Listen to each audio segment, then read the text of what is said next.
ஓம் சாய்நாதனே போற்றி. வாழ்க வையகம், வாழ்க வளமுடன். அனைத்து உறவுகளுக்கும் இனிய வணக்கம். கடன் இல்லாத மனிதனே இல்லை. பணக்காரனுக்கும் கூட அவன் தகுதிக்கு ஏற்ப கடன் நிச்சயமாக இருக்கும். கடனே இல்லாமல் நான் வாழ்ந்து காட்டுகிறேன் என்று நீங்கள் சவால் விட்டாலும் கிரகங்களும் விதியும் உங்களை எப்படியாவது கடன் வாங்க செய்துவிடும். அப்படி கடன் தொல்லையால் அவதிப்படுபவர்கள் ஏராளமாக இருக்கச் செய்கின்றார்கள். பல்வேறு பரிகாரங்களை செய்து கடன் தீர வேண்டிக் கொள்கின்றனர். என்ன செய்தாலும் அவர்களுடைய கடன் மட்டும் தீர்ந்தபாடில்லை என்று புலம்புபவர்களுக்கு மிக எளிதாக செய்யக்கூடிய பரிகாரங்களை இந்த பதிவின் மூலம் பார்க்கலாம். கடன் வாங்காத மனிதர்களே இருக்க முடியாது என்பதுதான் யதார்த்தம். மனிதர்கள் மட்டுமா, எல்லா நாடுகளும் கூட கடன் வாங்குகின்றன. ஆனானப்பட்ட திருப்பதி வெங்கடாஜலபதி சுவாமியே கடன் வாங்கித்தான் கல்யாணம் செய்து கொண்டார். எனவே கடன் வாங்குவது சகஜம். அதை கட்டுப்பாட்டுக்குள் வைத்து வாழ்க்கையை செவ்வனே நடத்த வேண்டும் என்பதே பெரியோர்களின் கட்டளை. பசியோடு கூட உறங்கலாம், கடனோடு உறங்காதே என்பது ஆன்மீகம் காட்டும் அறிவுரை. ஜோதிடத்தில் நமது முன்னோர்கள் மிக முக்கியமான விஷயங்களை சூட்சமான முறையில் சொல்லியிருக்கிறார்கள். ஒவ்வொரு ராசிக்கும் கடன்கள் அடைவதற்காக என்னென்ன செய்ய வேண்டும், எவையெல்லாம் செய்யக்கூடாது, எந்தெந்த கடவுளை வழிபடலாம் என்ற பரிகார முறைகளையும் சொல்லியிருக்கிறார்கள். ஒவ்வொரு ராசிக்கும் 2ஆம் வீடு தனஸ்தானம் என்று அழைக்கப்படுகிறது. இதன் மூலம் ஒருவரின் பொருளாதாரம் சம்பந்தமான விஷயங்களை தெரிந்து கொள்ள முடியும். ஒவ்வொரு ராசியின் 6ஆம் வீடு ரண ருண ரோகஸ்தானம் என்று அழைக்கப்படும். ஒவ்வொருவருடைய மன சம்பந்தமான வலி, உடல் சம்பந்தமான வலி, ஆரோக்கியம், கடன் போன்றவைகளை நாம் 6ஆம் இடத்தின் மூலமாக தெரிந்து கொள்ளலாம். ஒருவருடைய ஜாதகத்தில் 6ஆம் இடத்தில் லக்னத்திற்கு 6ஆம் இடத்தில் எந்த கிரகம் இருந்தால் எந்த மாதிரியான பலன்கள் ஏற்படும் என்பதை பற்றி பார்க்கலாம். 6ஆம் இடத்தில் சூரியன் இருந்தால் வெப்பம் சம்பந்தமான விஷயங்கள், வெப்ப நோய் சம்பந்தமான விஷயங்களும், அரசு சார்ந்த கடன்களும் இருக்கலாம். சந்திரன் இருந்தால் நீர் சம்பந்தமான பிரச்சனைகளும், சீக்கிரமே அடையக்கூடிய கடனும் இருக்கலாம். செவ்வாய் இருந்தால் இரத்தம் சம்பந்தமான பிரச்சனைகளும், பூமி சம்பந்தமான கடனும் இருக்கலாம். இவர்களுக்கு மருத்துவ செலவுகள் அடிக்கடி ஏற்படும். புதன் இருந்தால் நரம்பு சம்பந்தமான பிரச்சனைகளும், பணம் சம்பந்தமான பிரச்சனைகளும் இருக்கலாம். குரு இருந்தால் வயிறு சம்பந்தமான பிரச்சனைகளும், தெய்வ கடன் சம்பந்தமான விஷயங்களும் இருக்கலாம். சுக்கிரன் இருந்தால் மறைவிடங்களில் பிரச்சனைகளும், கொடுக்கல் வாங்கலில் சில சிரமங்களும் இருக்கலாம். சனி இருந்தால் முழங்கால், முழங்கை, இடுப்பு சம்பந்தமான இடங்களில் பிரச்சனைகளும், பூமி சம்பந்தமான இடங்களில் பிரச்சனைகளும் இருக்கலாம்.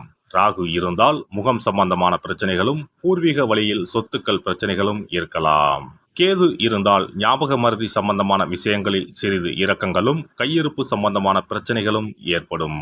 இனி உங்கள் ராசிக்கான கடன் தொல்லை நீக்கும் வழிபாடுகள் என்ன, ஆன்மீகம் காட்டும் பரிகாரங்கள் என்னென்ன, செல்ல வேண்டிய ஸ்தலம் என்ன என்பதனை பற்றி காண்போம்.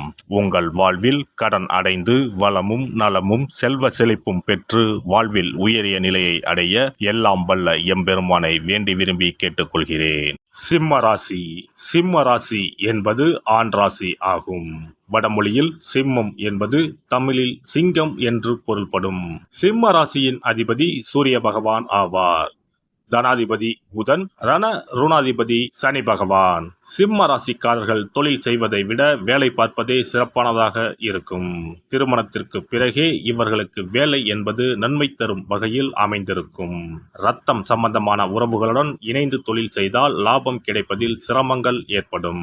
தனவாக்கு குடும்பாதிபதியும் லாபாதிபதியும் புதனாகவே அமைந்துள்ளதன் மூலம் பொருளாதார நிலை நன்றாகவே இருக்கும். உபத்தொழில் மூலமும் அதிகமான வருவாய் பெற இயலும்.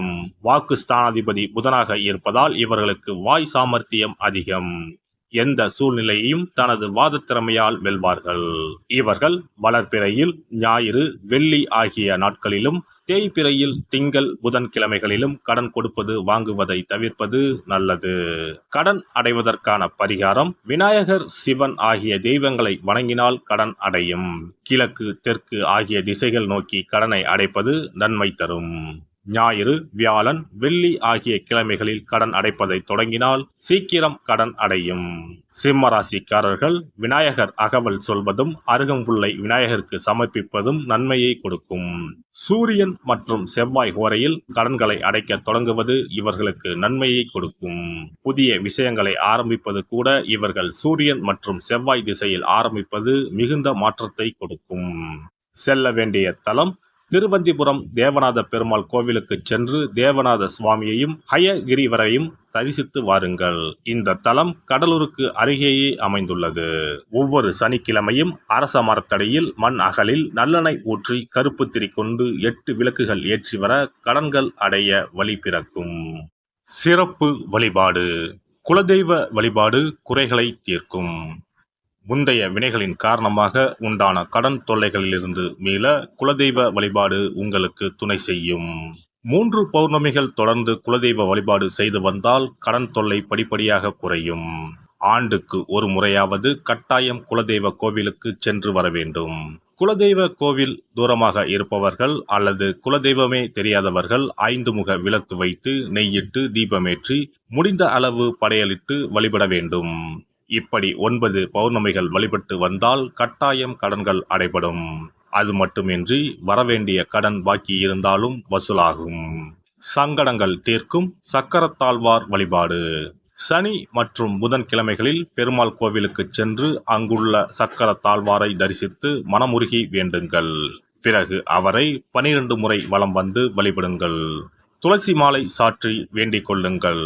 நிச்சயம் கடனால் உண்டான சங்கடங்கள் நீங்கும். கோமாதா வழிபாடு குறைகளை தீர்க்கும்.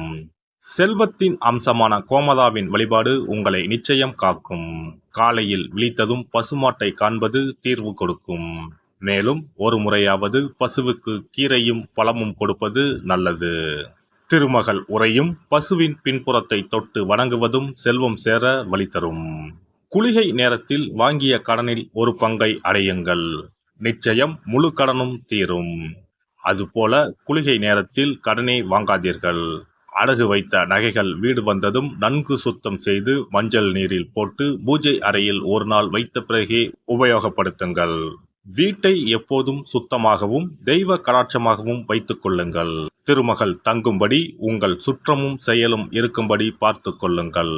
கடன் தீரும் வரை பூஜை அறையில் மஞ்சள் பொடியால் அக்ஷயம் என்று எழுதி வாருங்கள். தோரண கணபதியை அன்றாடம் விளக்கேற்றி வழிபடுங்கள். சதுர்த்தி நாட்களில் நைவேத்தியம் சமர்ப்பித்து வழிபடுங்கள். நிச்சயம் கடன் தீரும். ருண விமோசன பைரவர் வழிபாடு கட்டாயமாக உங்களின் எல்லா கடன்களையும் தீர்க்க உதவும். அதுபோல பிரதோஷ வழிபாடு நிச்சயம் எத்தனை பெரிய கடன்களையும் படிப்படியாக தீர்க்க உதவும். அதுபோல பஞ்சமி தினத்தில் அம்பிகையை எண்ணி விளக்கேற்றி வழிபட்டால் கடன் பிரச்சனைகள் தீரும். வெண்கலம் அல்லது பித்தளை விளக்கு வாங்கி வசதியில்லாத சிவாலயத்துக்கு தானம் கொடுக்கலாம். செவ்வாய் பகவானின் திருவருள் இருந்தால் கடன் இல்லாத வாழ்க்கை அமையும். விரய செலவுகள் குறையும்.